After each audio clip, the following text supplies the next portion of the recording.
Hi,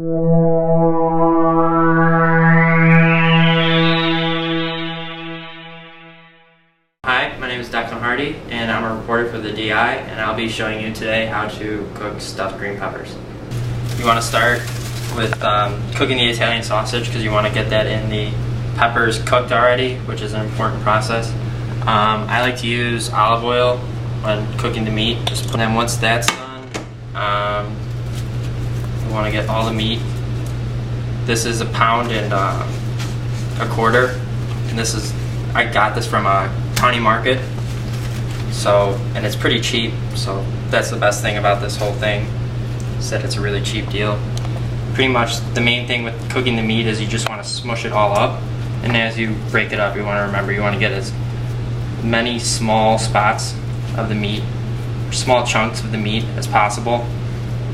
You want to try to avoid getting the large pieces because they cook A, slower, and B, it's easier to get them in the pepper, which has a small opening for the fillings.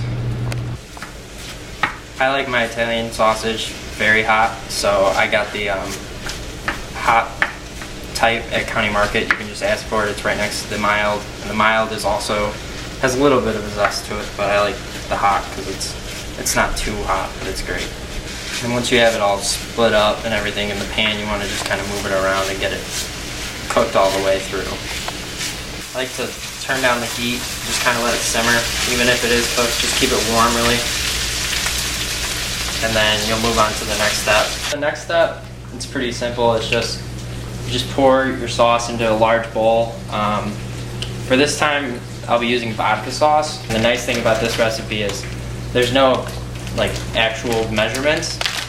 It's mostly just kind of as you please, and you just want to mix this all up together, the cheese and the sauce. What you want to try to get though is a sturdy based one that's going to stand up straight, or at least have an attempt at standing up in the oven, because if you don't, it may tip over and it'll be messy, but it'll still be edible. Cut at a downward angle on the top of it, almost like you're coring a pumpkin, and you'll just fetch that out, the center of it.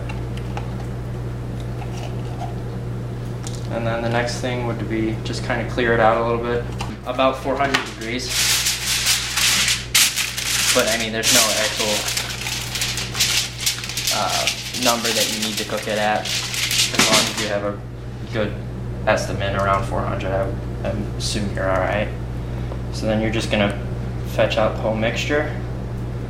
Just pour it into the pepper. To check it around once a half hour it's been in there, I would definitely start to make sure it's not burning or anything. And what you want to look for is the edges to start to brown and crisp, and maybe even cave in a little bit, and the top to almost look a little crispy. That's what I like on mine.